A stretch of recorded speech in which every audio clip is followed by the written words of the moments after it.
What the fuck you mean you don't know DJ Mark B? You better preach it. Say that. Say that.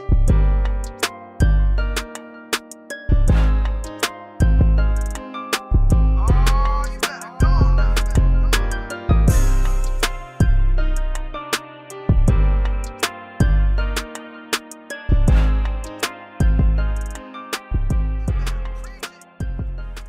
Welcome to Preach Care Preach with Rashad. We are the Prophets, hitting episode, another sermon coming at you from 12 Ounce Sports, Zingo TV, Apple Podcasts, Google Podcasts, iHeartRadio, Spotify, anywhere else you can hear us. Rashad, what's going on, brother? What it do, man? Back again. What you up to, man? How's the weather down there in Georgia? Oh, everything's good, man. You know, just been humid, man. You know, the typical going into that summer weather, man. Just a little humid, but everything's good, man. Just trying to slowly get out of the quarantine mode, go out and get some meals, back in the gym a little bit. You know, just the small stuff, man. But still overly cautious and concerned because you just never know, man. I've been hearing the cases are spiking up around the world, man, and they got Georgia projected pretty high right now, so I'm a little nervous. Yeah, I would be too, yeah. And being around a metropolitan area, close to Philly, hour from Baltimore, same situation up here as well, man. Everybody's out, the sun's out, and that's what we want to do. Man, it's been, I won't say hard, but you know, it's been different not going to the gym like I normally would and just doing normal stuff. But I'm still just doing it within reason, within moderation. I'm not going out here mask off, living reckless. Nah, for real. You can't. As long as everybody stays safe, I mean, I don't see the world closing again. They lost too much money, and they probably ain't got time for it.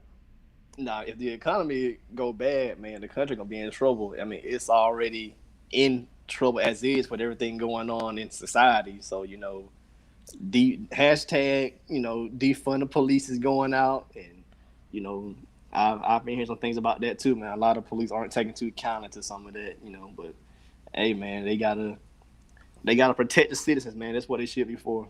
Yeah, exactly. Starting off before we get into our upper room, Jamal Adams, man, requested a trade. So we're gonna go ahead and start with our sponsors. Make sure if you haven't used MyBookie before, use the code 12 Ounce Sports for discount, stuff like that, man. And you know, you already got the odds already out. Apparently, so he had the list of 7 teams that he had.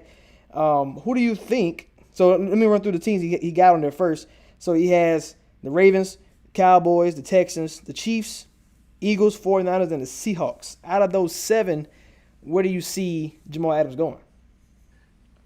Well, normally with trades like this, you're gonna normally go out of conference. So I'm looking at Eagles or Seahawks, but my favorite to land him is the Seahawks.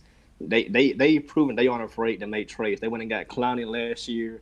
He's BSing around about what deal he gonna take. They got enough space to bring Adams in at his current salary. They could probably, you know, give him the money he's looking for.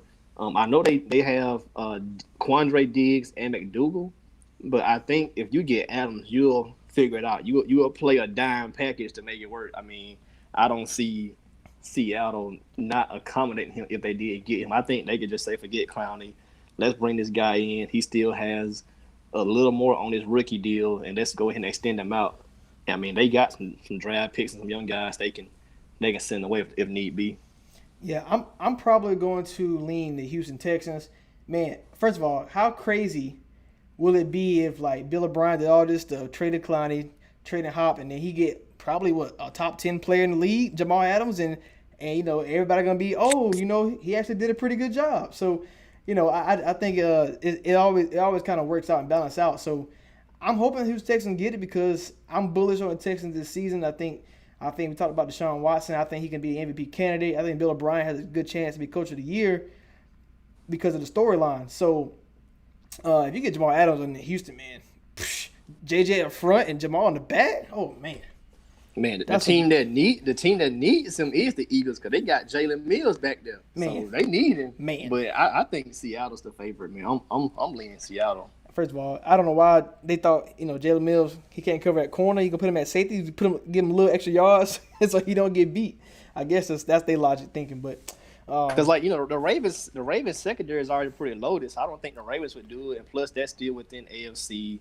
Cowboys, they're pretty much broke. They haven't even took care of Dak. They haven't even took care of Dak yet, so I don't know why the Cowboys would do it. So then you would have a dilemma of QB and Adams. Right. I don't really see that happening. And then you say, 49ers, possible. They ain't really got no money either though. Like, but see, they got some guys finna come off the books. Like, if you take his rookie deal on, then next year I think Sherm and some other guys will come off the books. So if they take discounts next year, but you can pay Adams. So 49ers, I can see that. Like, to me, it's gonna be an NFC team. I can't see Jets saying stay in AFC. I just can't see it. I mean, they just gonna get the best they can because he said he would want to get traded, not saying he has to get traded. So I don't know. I don't know if it's a full. He out there. I mean, if he's smart, the Jets ain't going nowhere. So get out, please. Man, I'm waiting on Sam Darnold to go ahead and request one. Jets gotta go blow it up. The Jets trash, bro. I'm about to say if you're a fan of the Jets, I don't know why. Like, what reason do you have to be a fan of the Jets? They're not a perennial division winner. They haven't really won a whole lot of games. They the second best team in New York, the third best team in New York. Yeah, like, say third. Yeah, Buffalo. Yeah. Yeah. So I mean, what's crazy? I think their last 10 first-round picks, I think 3 are still on the team, and that's Darnold, Adams, and Quinn Williams. The last 3 they took. Finna be 2. Finna be 2, exactly. I mean, well, I guess Mekhi Becton. Who they drafted? Was it Mekhi? Yeah, it was Mekhi. So they can do 3 out of the last 11. Yeah, they took Becton and they took a receiver, but I mean, you got Bill. Yeah, you got Bill and Darnold, and the O line needed a lot of improvement for them to even be remotely good. I think Darnold could have a breakout year. I think he could, but their team is in disarray. They got a long way to go. All right, so let's get into our upper room, man. First of all, I guess we can go over the recap. We had the centers last week. We had small forwards, power forwards, small forwards.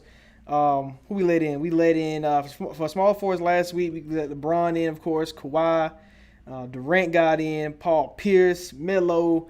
We had Alex English get in there. Larry Bird. Who else I'm missing? Neat. Oh, Dominique, Grant Hill. Hey, last James week, Worthy, Dr. J. We had one of the best nicknames ever. Melo get in, man. We finna get into these point guards. I got some more nicknames for them. Okay. Man, we gotta critique these nicknames, man. Bring real nicknames back. I don't want to hear no doggone TB12, no A-Rod, no D-Wheel, D-Rose, D12, D-Hop, T.O. No, man. I want a real nickname. All right, so let's go ahead and get into the power forwards, man. Point guard. In the upper room. Oh yeah, we got about from the retired section about 3 or 4? Yeah. I mean, so all right. So here we go. So we already know who we both think right now is the best point guard of all time. I mean, he everywhere. Top 10 player all time. Top 10 player. So he got to be first to get inducted. We all know him. This is a great nickname right here to start it off. Irvin Magic Johnson. That's one of the best nicknames, man. When he was with the Showtime Lakers back in the 80s and in the early 90s. Hey, you know what's crazy? I didn't even realize, like, we were really one season away from a Shaq, Kobe, Magic lineup. Just one season. Like, man, that would have been crazy. Yeah, he did come back for a little while. He came back for 1 year, yeah. You know I got to say this, bro. Your nickname is great when it replaces your real name. Nobody call him Irvin. His name Magic. It's true. He go by Magic. Nobody out here calling him EJ Irvin. No, his name is Magic Johnson. You look up anything, it's a Wikipedia. You Google, it's Magic Johnson, not Irvin Johnson. His son named EJ, but for this legend right here, his nickname turned to his real name. Shout out Magic Johnson. Shout out Magic, 12-time All-Star, 5-time champ, 3-time MVP. Got a Finals MVP 3 times. Man, 10-time All-NBA. He might be the only player outside of maybe somebody else we're going to induct in the Hall of Fame that has double-digit points and assists as a career stat. I mean, being 6'9", I mean, honestly, is really unfair. But he played point guard, played center in the finals. That was iconic. Had the little sky hook like Kareem As a rook. as a rook, and that's what's crazy. As soon as he walked in, immediate success, domination. And yes, he had another top 10 player, Kareem Abdul-Jabbar, but you seen even without him, he still got to the finals. So Magic Johnson, he is the third Laker put in here. We had Paul Gasol and we had James Worthy get in. So big game James. So Yeah, we can count LeBron. He's the current Laker too. current Laker, yeah. So another Laker coming in here, Magic Johnson. Oh yeah, man. The resume speaks for itself. Top 10 player all time. Underrated defender, led the league in steals twice, running gun offense, 4-time assist champ. I mean, we can go on and on with this man accolades right here. One of the triple-double leaders. Like, we can go on and on about Magic. Man, he was But special. we know he's a legend, arguably, the GOAT of Lakers. Right. Another guy we got to put in, who I think right now is still the second best point guard of all time. I think first of all, he is part of the best backcourt of all time. Don't care what nobody says. From point guard and shooting guard, he's the one of the best backcourt. Part of that. At first, he was the only guard to lead his team to a championship as the best player. I know other than the bad boy himself, Isaiah Thomas. Oh yeah, he definitely deserves to be in here. He's Magic's. At one point, they were best friends, but they also were on-court rivals and as well as personal rivals due to a lot of differences. But his resume speaks for itself too. Magic made 9 finals, but Zeke was in that East competing against prime Celtics. So he made 3 finals. Could have probably went 3-0 potentially. He should have went 3-0. Yes, the NBA guys on Lakers side that night. I mean, his performance in those finals in that game 6 on that bad ankle, man, that was something crazy.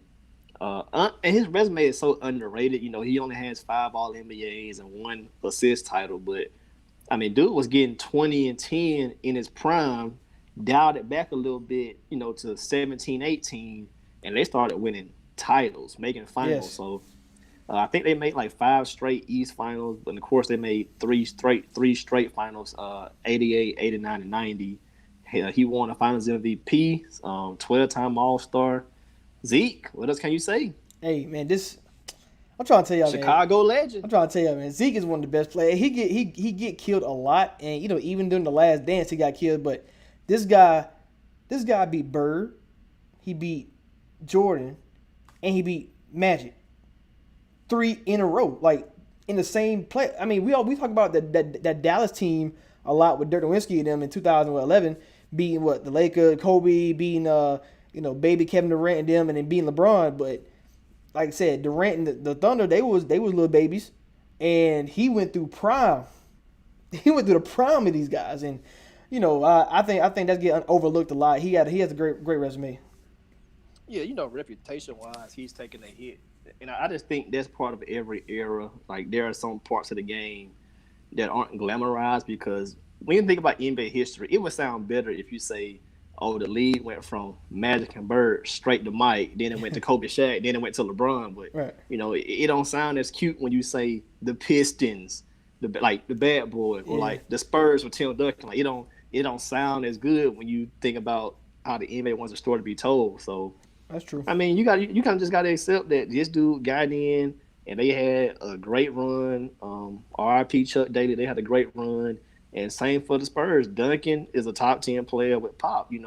The Spurs and Pistons always get overlooked in the annals of history because everybody wants to glamorize those other names. Yeah, exactly. The bigger market, should I say. The next guy we're getting in, he doesn't have a Finals MVP like the first 2 guys, but you're talking about a guy who can do it all, and he's when you see him in public, don't look like a basketball player. That's John Stockton, Utah Jazz.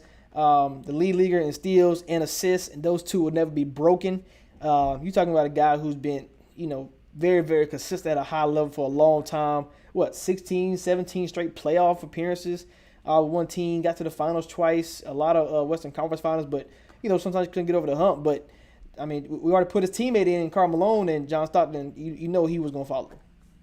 Yeah, without Karl Malone, Stockton wouldn't have his numbers, and without Stockton, Karl Malone wouldn't have his numbers. That Right. pick and roll was that pick and roll was deadly back then.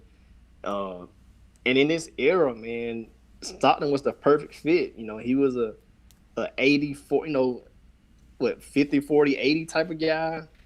In his prime, averaging about 16 and 10, probably about 2.5 steals. One of the most durable guys ever. I mean, he was normally playing almost every game every year. 9-time assist champ. I mean, come on. 2-time steal champ. He is a I point mean, guard, the true and point then guard. you got to think about Zeke is a better all around player than Stockton. But somebody may look at, oh, well, Zeke is only 5-time All NBA and Stockton's 11-time All NBA. They can make the case that they can say he's better or he made 5 All Defensive teams. Mm-hmm. But sometimes, man, it just depends upon when your peak is in the area you're in. So I think Zeke's better than Stockton, but Stockton definitely belongs in this class that we're presenting right now. Yeah, and definitely also depends on how your team is actually built. Because if you don't want a scoring first point guard, you want somebody to pass the ball, Stockton you got.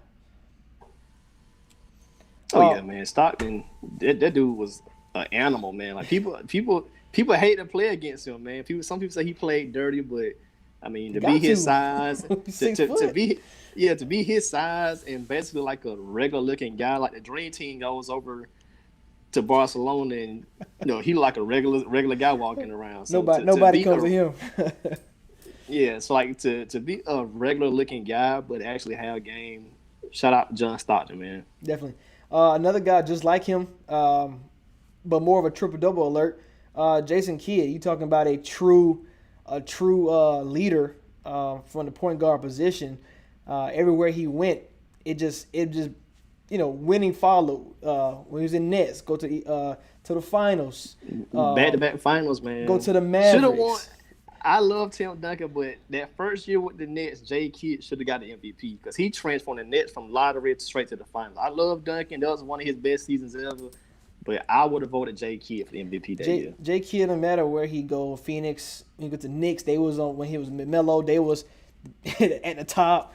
And then obviously when he was in Dallas, when they went through that great run, they won the championship. So, this is a guy, man, because all he needs is a scorer with him, and he can go somewhere. I mean, obviously with Melo and Dirk and Vince Carter, he had the guys, and he got to the finals.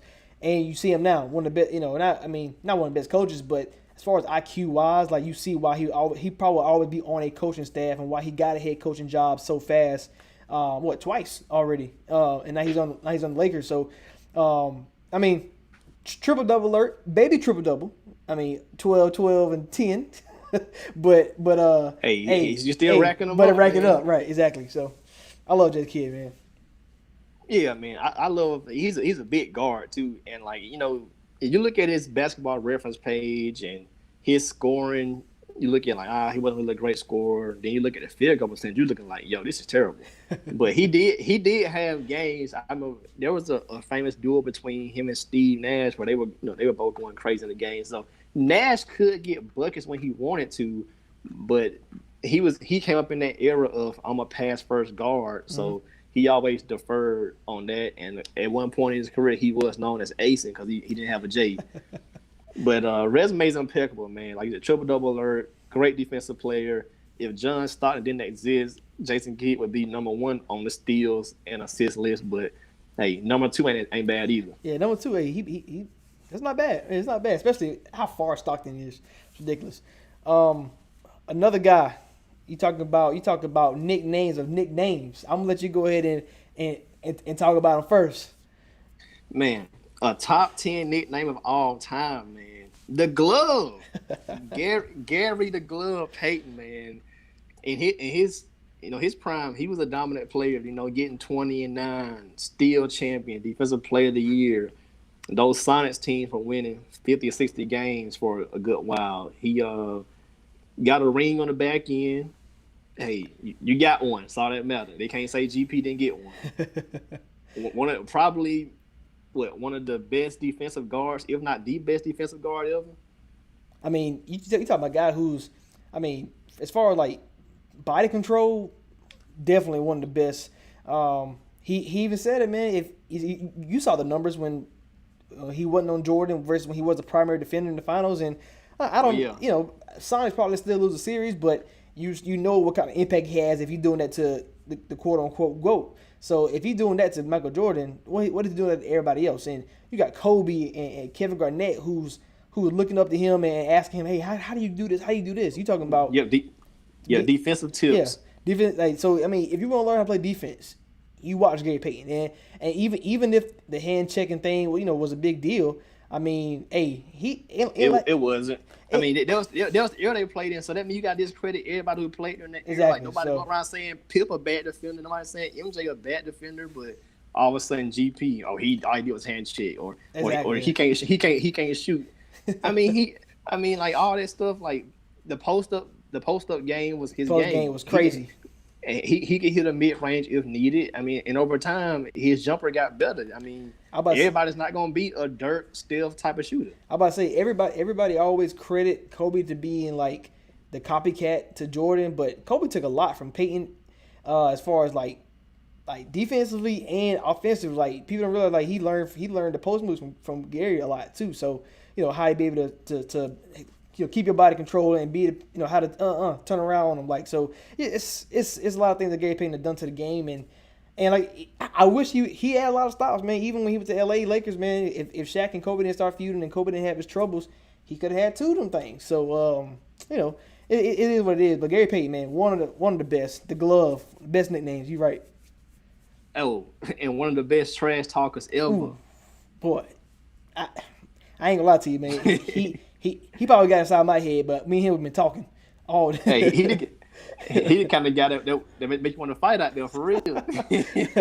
For real. And probably the last guy that we got automatically that's retired before we get to the other parts of it, Steve Nash. I always think of Steve Nash as probably the best criminal in the NBA. Robbing 2 MVPs from 2 top 10 all-time players. So Nash, I mean, we know what Nash is. I mean, who knows if him and Dirk stay longer, what would have happened? Would they have won a chip? We don't know. But when he got to Phoenix, and you talk about just how you talked about when Kidd went from the Nets and they went from Lowry to finals, same thing with the Suns. They was at the bottom end, and that Mike D'Antoni system, boom, with Sean Marion and Stoudemire, we at the top. And yes, they couldn't get through the humps of the Lakers and who else was there? The Spurs, but everybody can't lead point guard. That's why we say wings win rings, because it's hard for a point guard to get over the hump and get through. And Steve Nash is one of the guys who couldn't get through. Yeah, his team changed multiple times. They had Q Rich, he ended up leaving. Joe Johnson ended up leaving at one point. I forget the exact year, but Sean Marion got traded to the Heat. So, for the most part, and even when he had Amari spent some time injured. So the constant was always Steve Nash. So, right. like you were saying, like he's the best. He's the most valuable player, and in some respects, the best player on that team. But as a small guard that doesn't play much defense, and really, he controlled the game, but at times he did control it because he wasn't always taking some of those major shots. But yeah, I think he's a definite lock. 2 MVPs, which we like you said, we do debate, did he deserve either one, because Shaq's 05 was great, propelling Miami to the East Finals, and then his second year, I thought if it was in today's era, Kobe would have won the MVP, no doubt, because Russ won an MVP on like a 6-seed team. So yeah, So with that best player, best team narrative, Nash got 2 MVPs, 5-time assist champ, 7-time All NBA, one of the best passers ever, and just his story is great, man. Like he was unrecruited, unheralded, very small guy, Santa Clara. A lot of back issues, but what he made himself into is a phenomenal story. So I think he's on the Warriors staff now, consulting, working with Steph and Klay and all those guys. So his career has been lights out, man. So shout out Steve Nash. Yeah, shout out Steve Nash, man. It's crazy. Like he didn't get to stay healthy when the Lakers tried their own little big team experiment. Yeah. All of they couldn't stay healthy, man. But if he got to Kobe, man, if he got with Kobe prime, like It's crazy. It's crazy how many points Kobe would have had like for free. Already Man, a top five scores. while we talking about Kobe, let's go into these three active dudes. The guy that could have gotten traded to play with Kobe. Another decent nickname, kind of basic. It's just initials and number. Chris Paul, CP3. Hey man, Chris Paul. First off, he's a dog. Like, 'cause we think about Gary Payton and Steve Nash. Is he not the child of them two? Like, when you put them together, like this guy is nasty on defense, can pass to make any pass on offense, and on top of that, he can take over the game himself. And he just like Steve Nash and Payton to the extent where you couldn't get over the hump as far as a championship as the guy. But if Chris Paul got in a situation where he was with James Harden, they was a hamstring away. You get on a Thunder team who you made a bet that they wouldn't even be close to the playoffs, and you dead wrong. Man, Chris Paul said, "Take your money." wherever Chris Paul goes, winning follows. Like the Hornets were almost a dead stop. Him, Tyson Chandler, D. West, Pager, Yes. they turned the Hornets into a good team. He goes to the Clippers. They turn into Lob City. And people criticize the Clippers for, not winning a title or not making the West Finals at some point. But when you really deep dive into their years, you kind of can see why. Because 14, that was a Donald Sterling thing. I think that was Doc's first year there. Then 15, they beat the Spurs, but got beat in the second round. That was probably the year right there in 15. But hey, things go how they go. happen, And then man. of course, then after that, it's more Blake injuries, Chris Paul injuries. So you only had a small window, and they're getting injured, and you got Golden State and them taking off. So Yeah, and then of course the Houston thing happened. Then he got traded to Houston, had a lead, hamstring. So things happen, man. Things Like, his happen. legacy Yeah. is complicated to a certain degree, but I think Chris Paul is one of the yeah. 4 or 5 best point guards ever, and his resume is a 10-time, multi-time All-Star, assist titles, steal titles, all defensive team, all NBA. Like you said, what he doing with OKC now shows you his greatness. Yeah. Oh, I think this is the reason why. Obviously everything else he did before the season was great already, but this season here cements him in as one of the best point guards of all time, because you're talking about he's playing with Shai, who's a point guard. He's playing with Schroeder, who's a point guard. All three of them play. He's playing with Danilo Gallinari, who I think is one of the best scorers in the NBA, but he always get hurt. And then you got Steven Adams, who his role is not to score, and yet those five together and the coaching, and they just mesh well. And you talking about OKC team who starting next month they might get up to a 4 seed. It's possible. So it's like these guys are dangerous, and it's all because of Chris Paul, man, and his leadership and what he's done. So CP3, I'm not gonna rank that a high nickname, but hey, No, basic. But hey, Chris Paul, It got a little ring to it, but it's basic. it sound good, but he is one of the best point guards to ever play, man. I love Chris Paul, man. 6-time steal champ. That's just crazy. Like he's Gary Payton and Steve Nash if they had a child.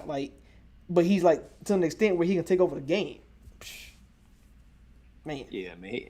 If he wins a title, his legacy goes up a whole nother notch. Yeah, and then a lot of people want to blame him for the Clippers thing, like you said earlier. But if your best 2 players are always hurt, DJ and JJ Redick are great players for what they do. So it's like when they get hurt and you have to lean on them more, you can't. How much do you really expect? So you gotta give Chris Paul a pass. I mean injuries happen, so they happen. So not to worry about that. Oh yeah. Another guy who, some people got him as the best point guard of all time.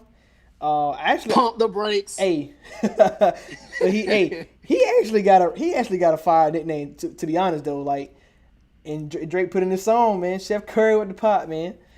Steph cooking it up. Yeah, man. From 50. Yeah. I mean, when Drake uses you in rhymes, man, you done made it. Hey. Them light skinned brothers linking up out here, man. But yeah, Steph, you can make the case for number 1, but I'm not doing it. Nah, I wouldn't do it either. Nah.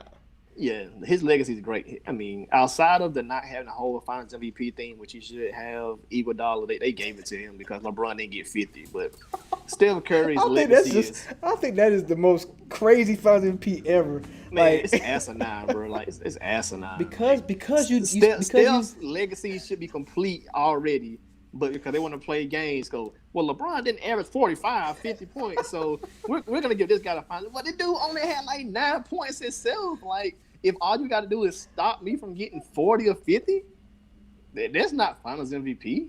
Hey, you're right, and I think that's what's always going to be the shadow behind Curry is like you don't have the Finals MVP like Magic, like Zeke. When we talk about the greatest of all time, and is he a top 10 player? And that's why people put him there, but everybody in the top 10 got a Finals MVP. So nah, he's not top 10. Yeah, I think he's in that top. I'll say top 20 to be safe because it depends how you look at 11 through 15. I'm gonna just say top 20. But this man is greatest shooter ever, 2 back-to-back MVPs, 50, 40, 90 club, scoring champ, steal champ, greatest shooter ever. I mean, almost undebatably so. And he's gonna break every 3-point record that he is. I about to say if he didn't shoot so much from far away, he'd probably be for the 50, 40, 90 club every single season because he's gonna get over 43-point percentage. He's gonna get over 90 in free throw. So it's if he can get more layups than shoot out of threes. But this guy, pretty much, this guy, man, he's gonna be top 10 all time in scoring when he's done. Because he shoot too many threes and he gonna get there faster than everybody else. So I mean, he's already 30 years old now. And I don't even he got at least 6 to 8 more years. Like even just at a prime just elite shooting, level, probably 4. Yeah, probably 4. And then if you hypothetically put Giannis on this team and kind of give him a secondary role, I mean that's another 5-6 years. Added. He can play till he's 40. 47. Because the shooting does not go away. You can play till you 40, man. Shooting don't go away. As long as his ankles and stuff hold up, he good. All you gotta do is run from 3-point line to other 3-point line. Giannis to do the rest if that was to happen.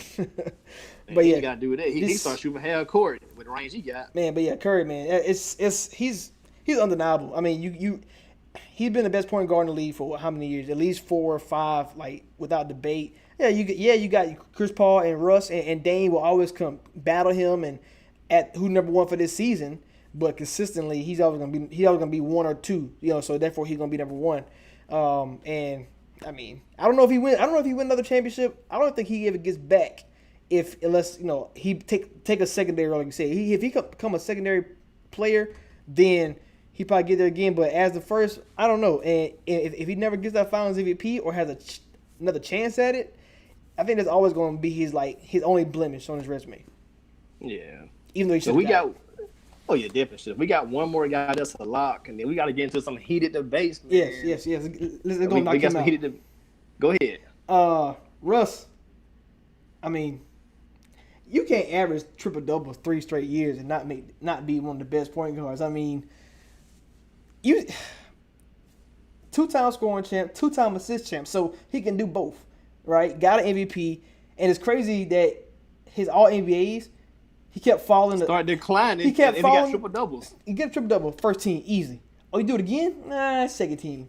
Oh, you did it one more time, third team. So it's crazy, man. But I do like him with the Rockets.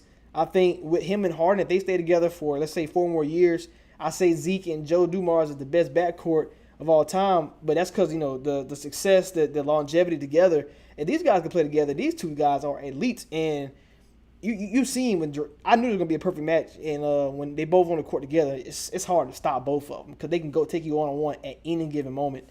But Westbrook, man, I think his talent undeniable. He's just too good. Yeah, a title similar to Chris Paul, a title would complete his legacy. But even without a title, I think Russ is the man.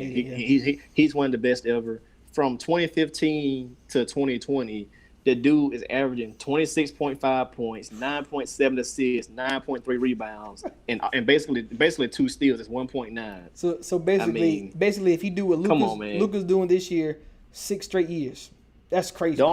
The only thing you can knock him for is 3-point percentage, but hey, everybody's not born to be a shooter. Right. So if you put a shooter around him, Dan Harden, he don't need to shoot. I didn't even think about it this year. Like, can Westbrook shoot threes? Because he do everything else. Yeah. All right, man. Let's go and get into guys who we didn't put in automatically. Let's start with the retired guys. So, one of your favorites, from your favorite team, Tony Parker. You're gonna have to convince me, man, because all right. So this is where we have to set our base, right? So Tony Parker, obviously a four-time champ, four-time All NBA. He got a Finals MVP. Oh yeah. Six-time All-Star. And you know when you put in it's like when you think of like Tony Parker and we put in Paul Gasol, you think of the international level, and it's kind of like to me you kind of view them differently. I don't know if you feel that way, but I know I do. It's kind of like when you think of Parker, you be like, yeah, or Gasol, yeah, you know what I'm saying. So it's like you don't hold them to that same standard as as a Russ and all these other guys. Like you be like, well, Parker, he from France though, but so give me your debate why he should be in the upper room. Well, for one, we mentioned the Finals MVP. He was undoubtedly, in my opinion, the best player on that 2007 Spurs team. Mm-hmm. Six-time All-Star, four-time All-NBA, same credentials as Pau Gasol. Made the Finals 5 times during his run, won 4, so 4-1 with the Spurs. They won the first. He won his first title with them in 2003, and of course the last one came in 2014. During that time span, regular season, averaging 17 and 6, shooting 50% from the field. When he's on the court, blinding speed. I mean, he could create a mismatch on almost anybody. Right. So of course, people gonna say the Spurs system kind of helped him, but as part of the Big Three, winningest trio ever. I mean, I think it's hard to deny Tony Parker being in here. I mean, it's the only thing I can. All right, so do you think during Tony Parker's prime, you would say he was one of the best point guards? Do you agree with that statement? Because if you saying he's one of the best during his era, you would have to say he was top 5, and depending upon your order, you could say he was 2 or 3. Because he came in the league in 2002, really started hitting his stride around 2003, 2004, 2005. So that's basically Steve Nash, Tony Parker, J. Kidd, Chris Paul, and D. Will. Mm-hmm. Depending upon your order and how you rank them, you can have Tony Parker at 3 or you can have him at 5. Career-wise, better than D. Will, and even in the prime, you can say better than D. Will. I think you would definitely have to give Nash and Chris Paul the nod over him because of what they did for their teams and skill set, stuff like that. And even J. Kidd during that time. J. Kidd made those 2 finals early on and stuff like that. So, but it still just kind of depends upon your order and what you do for your team. Yeah, I feel, and like I said, it's because I view them differently, the international players differently than I do, American-born players, and I guess that's just how my mindset is made on it. What Parker did, I mean, putting France on the map. For guys like the Rudy Goberts, the Batums, who else you got over there? You got a lot of who's the guard? Evan Fournier, all these guys that came through after him, and I think that will can help him put him over there because he's kind of like a pioneer, just like Dirk and Paul Gasol. And for the guard position, we don't really see a lot of international guards that came in and took the lead by storm. Yeah. So yeah, I'll agree with you. Tony Parker does belong in the upper room. Yeah, in the playoffs, I mean, he averaged over 26 times, and he hit some clutch shots. I mean, think about the easy go-to is that Ray Allen theme. But like before all that happened, Tony Parker hit like 2 or 3 of the clutchest baskets in the game. Like he's not known to hit step back threes, but he hit a step back 3 over LeBron. Nasty. With the shot clock winding down. So. Hey, so man, I think Tony Parker's in. And he got one of the best nicknames, man. TP, man. Trash. But hey, Tony, I'm sorry. Drake and CV had to hit you with a ball in the club. Hey, that was crazy, yo. I forgot about that. And now they cool. Tony didn't want to smoke, man. He didn't want to smoke. I feel bad he didn't end with the Spurs. Man. He had to go play for the Hornets, and then he out the league. I was about to say, at least it was with his former coach. I don't know. If I was TP, I'd have went somewhere where I knew I was going to win. Not. I mean, yeah, that kind of sucked. Yeah, that kind of sucked. Who cares about that last year? Yeah. Another guy that's retired, Penny Hardaway. part of the Showtime with Shaq down there with the Magic. But then he had to carry the team, and the injury started rolling up. So I guess what I want to say, we put Grant Hill last year. We put Grant Hill in last week, but he had these all NBA dominance. I am the best player. Can I be in the league seasons? And I don't know if Penny had enough of those to warrant. So Penny Hardaway, and I think he's one of the greatest points. I mean, as far as like prototype, he just like you wanted him like he's like Magic Johnson and what he can do: score, defend, dunk on people, make everybody else look good too. So I mean, he got everything you want for a guy to be in the upper room. So what do you lie on Penny Hardaway? 4-time All-Star, 3-time All-NBA. Him and Shaq made the finals, and if it wasn't for Mike, they probably got back again. And if it wasn't for Nick Anderson, they probably win that title. And who knows who knows what happens then?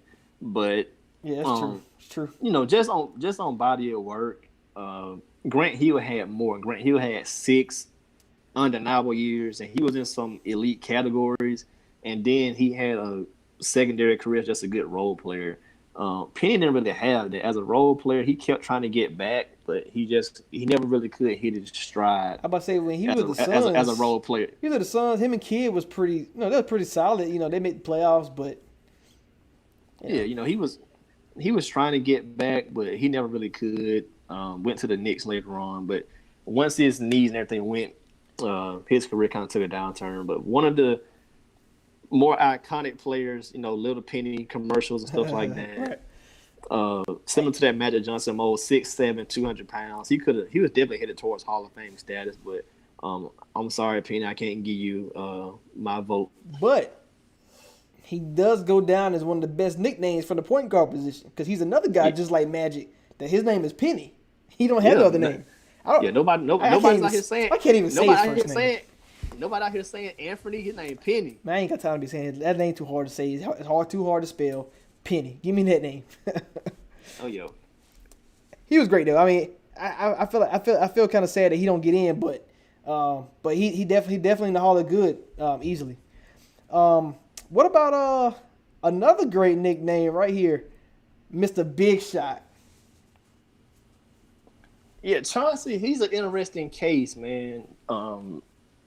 5-time All-Star, made back-to-back finals with the Pistons. Of course, they went to 6 straight East finals, but they were the 2004 NBA champions.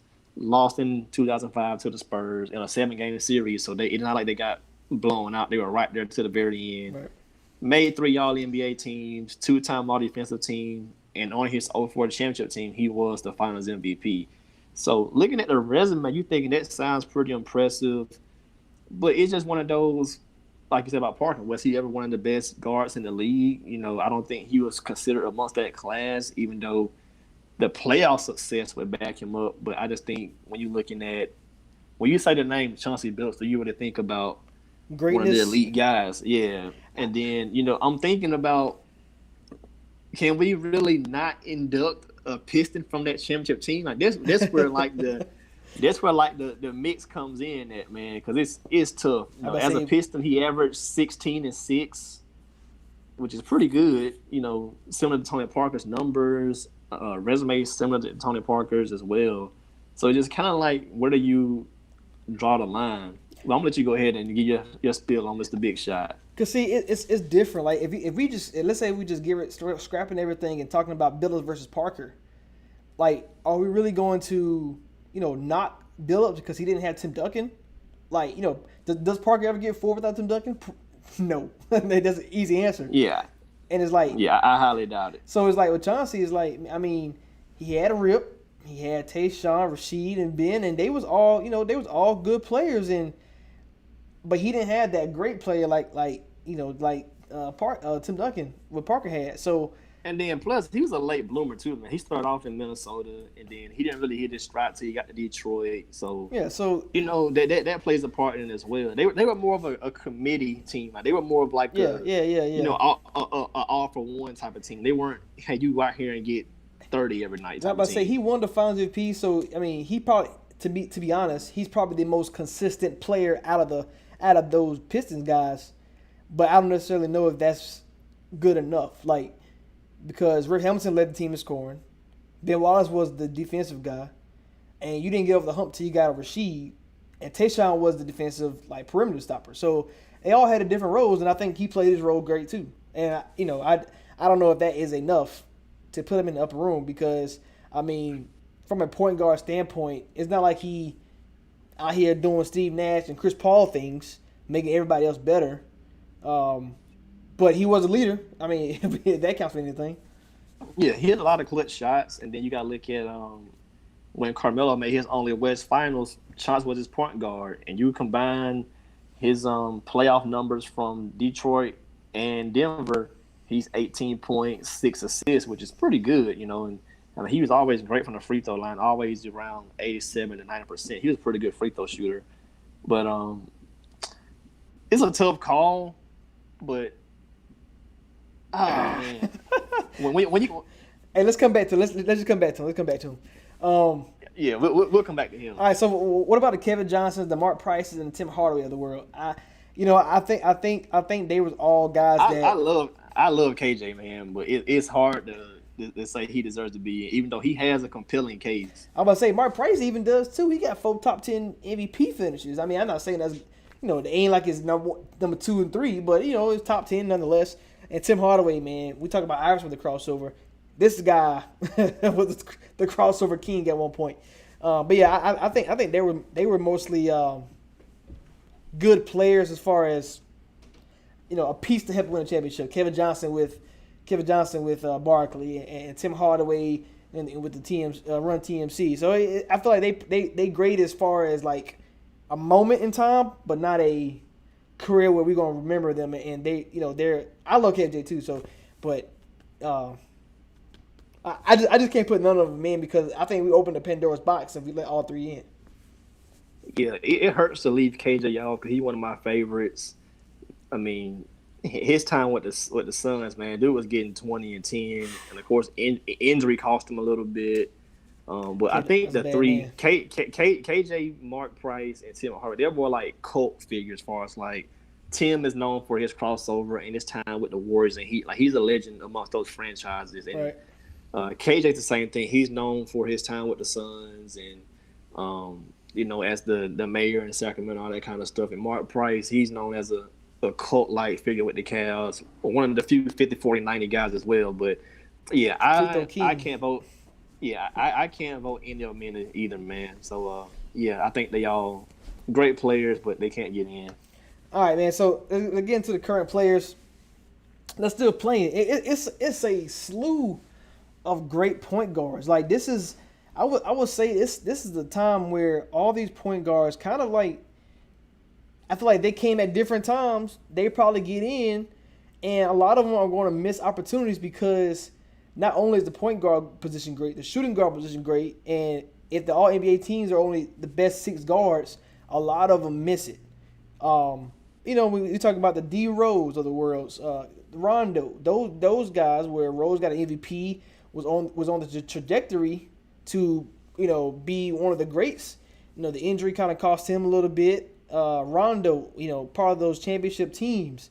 Great defender, great assist leader, guys. So it's and then you got the Kyries, the Dames, the Kimbas, the John Walls. I feel like they all.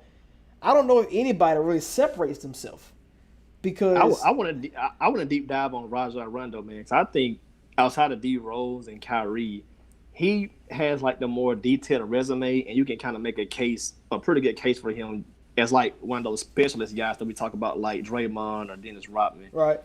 4-time All-Star, won the 2008 title with the Celtics, led league in assists 3 times. You already mentioned his defense and stuff like that. Only won All NBA. But from 2009 to 12, you can make the case he was the best Celtic. And like before his injury, he was dominating. I mean, in the playoffs from 09 to 12, 66 games, dude was averaging 16 points and 10 assists. And he's not even, and almost 7 boards, he's not even known as a shooter like that, as a scorer. Like, he was basically a triple-double threat. Right. I mean, and then everywhere he's gone, man, to a certain degree, Winnie has followed, of course, the year in New Orleans with AD and Boogie. He made the playoffs with the Bulls, and before he got injured, they were up 2-0. They could have probably won that series. They would have won that series, definitely. Yeah. And I mean, the only knocks on him is really just the Mavs won 50 games, but he clashed with Rick Carlisle, and then of course when he was with the Kings, him and Boogie, the whole George Karl thing. But for the most part, as a specialist type of phenomenal passer, high IQ guy, you can make the case for Rondo, but I don't think he gets in because he never really had that. He don't really just stick out like, man, he was a killer. He was a killer like that. I think Rondo is one of the best. Like when we talk about guys, glue guys, I think he could be a great glue guy for a championship team, which he was in Boston. And you saw him with Pelicans. They only made playoffs one time, and he was there. But I really just think all these point guards are just together and they clumped in together. And it's not even because like you think of Kevin Johnson and Price and Tim Hardaway and even Penny Hardaway all coming at the same time. Penny will separate himself, but then injuries brought him down back to the other guys. And we can say Rose was doing the same thing, rising up, and then boom, went right back down. He had Rondo had his gap. Dame Lillard in the playoffs. I mean, granted, it's only for one round where he do something great as far as like the shot that sent OKC home. It was another shot I think that sent Rockets home one year. So he got great moments. I think Kyrie Irving, the same situation where if he doesn't get LeBron, does he ever be the quote unquote best point guard in the game? Does he ever hit that shot? Of course not. But it's like he in that moment he was able to do it. But you see when he goes everywhere else, nothing really happens. Kemba Walker, same thing. The Hornets, he made the playoffs twice, but that's it. And it's from a guard's perspective, it's hard to do that as a point guard anyway. John Wall, his injuries brought him back down. He probably could separate himself from the pack, but that brought him down. And the most hated guy at point guard position, Kyle Lowry, that everybody hates. He's a late bloomer just like Chauncey. But he's a champion or a past guy that that as far as glue guys, he's one of the best too. So, but I think it's like those guys are just so clumped together, and I don't know what needs to happen for one of them to separate themselves. When you talk about to be in the Magic, Zeke, Stockton, Kid, Peyton room, and I think it's it's an elevator floor from Hall of Good to Hall of to this upper room, and they all on the elevator, but I don't know if the button worked. Similar to Penny and KJ, it hurts to leave Derrick Rose off. I mean, 3-time All-Star, Rookie of the Year, MVP, All-NBA. Dude was off to a phenomenal start. And then the injuries happened. He started getting shipped around. And, now he's on Detroit just kind of wasting some good years. But it hurts to leave D Rose off because dude was trajectory-wise, he was definitely on that Westbrook type of path where he was going to be a lock no matter what. And same with Darren Williams, man. 3-time All-Star, 2-time All-NBA. We were debating him versus Chris Paul. For long, I was a D. Will guy. That's crazy, man. and to some people, to some people, it wasn't a debate. But I think amongst most people, it should have at least been a debate. He was like 18-9, 18-10, and with Jerry Sloan and that Utah Jazz system, he was looking phenomenal with it. But then his injuries started taking a toll on him, and then he kind of started to decline. One of my favorite players of all time, Gilbert Arenas, 3-time All-Star, 3-time All-NBA, won the Most Improved Player. And then you look at the whole thing with the locker room and in D.C., and his career just went downhill. A different way. Yeah. I mean, I think the story of the point guards is either injuries or playoff success because Baron Davis, man, this dude's another great figure like that. 2-time All-Star, 2-time Steel champ, made All-NBA team. Can't forget guys like Starberry, too. Yeah, the injuries and situations just kind of take guys out of it. But similar to that Chauncey Billups resume, Kyle Lowry's going to be a hot topic. People going to feel like, oh, he should be in. Won a gold medal, 6-time All-Star, just won a title with the Raptors, won All-NBA. Kyle Lowry is not a Hall of Famer. Like, when you look at what the Naismith gonna vote in, he gonna probably get in. Right. They let everybody in. That's why we doing this. We only letting in the exclusive greats. Right. And we took a little heat on Twitter about Draymond. Draymond is basically Dennis Rodman of his era. He deserves to be in. I'm not sure why. I know people hate the trash talking, but Draymond for his era that got a lot to do with it. That got a lot to do with it because Dennis Rodman didn't talk. Like he just let his play do the talking. And I mean, Dennis was just fun. Like, right, come to yeah. Electra, like Yeah. you out partying, gambling. Like, He just want to hoop and go home, fun. like, yeah, and go party. And so, and Draymond want to talk in your face like he dropping 30 when he got the 2 assassins on his team, 3 assassins at one point. So, yeah, I can understand that too. But yeah, so out of those point guards we talked about, anybody? I mean, I guess obviously you said playoff success is the only way they can get in. So as of right now, I'm gonna vote for all those guys I said no. But Yeah, Derrick Rose is a no. Rondo's a no. Kyrie hit one of the most greatest shots ever, but 6-time All-Star champ, 2-time All-NBA. He's the one who has the best case. If him and Durant go do something, he's on the fire right now for his comments. But right. if Kyrie wins another title, he'll be in for me personally. Yeah, I mean, need some Kyrie, more from Dame. I would say Kyrie would have the best resume because of the championship with Cleveland and possibly having the best player in the East. We know what happened when he's the best player in the East. He goes to the finals and he get another opportunity to make another big shot. So he has the opportunity. Dame not leaving Portland. Dame and Kimba, they need some more. Yeah, but see, Dame won't leave Portland. Kimba was smart to leave Charlotte to go to Boston, but Dame, since Dame won't leave Portland, he may cost himself to get into the upper room. But I mean, maybe his when his career's finished, that his talent is too undeniable, like a Westbrook, where you don't need a title to win. And maybe same thing with Kimba being on Boston. He gonna have opportunities in the playoffs now, so to make his time shine. And I would say, man, it's 2 guys that's on my track list that I think gonna make it. Being an Ice Trey, man, that's all I got. Being Ice Trey, and then even he's only 1 year, so I guess we can't really talk about him. But Ja a little bit, like for what he was done in 1 year, Grizzlies was rebuilding, and they in playoffs because of him. Like he got on a team, and everybody else. It's like everybody ascended with him, and I don't know if it's because of him and he bring that that energy to Memphis, but they're there. But Ben Simmons and Trae Young, bruh, these guys is just ridiculous. Yeah, ridiculous. Yeah, Ben is on that same mold as Magic and Penny, as far as that body type and what he can do skill wise. So if he keeps doing what he's doing, he can definitely get there because he's gonna be one of the best defensive players out there. And stats wise, he should pile it up. And he's not even shooting jumpers yet. So if Ben starts shooting jumpers, it's over. He's gonna take another level. Right, he might win the Pittsburgh player. Man, I'm a Ben Simmons believer, bro. So yeah, then you got Trey's in that Steph Curry mode. So even if he just come out and just start obliterating 3-point records, making some All-Star teams, he can be on his. He can definitely be in his category in a few years. But him and Ben, another 8 to 10 years, we'll kind of see where they're going. I'll say before we get out of here, man, we got to decide on Chauncey, man, Mr. Big Shot. Man, I don't know, man. I don't think I can do it because of Dame and Kyrie's and the Rondos. I feel like if we let Billups in, they have to get in, and our upper room can get a little crowded if we start doing that. So I think even though he got the Finals MVP, it's not like if Dame had a team like that, he couldn't do it. I mean, Aldridge and all them guys left him. He still made the playoffs.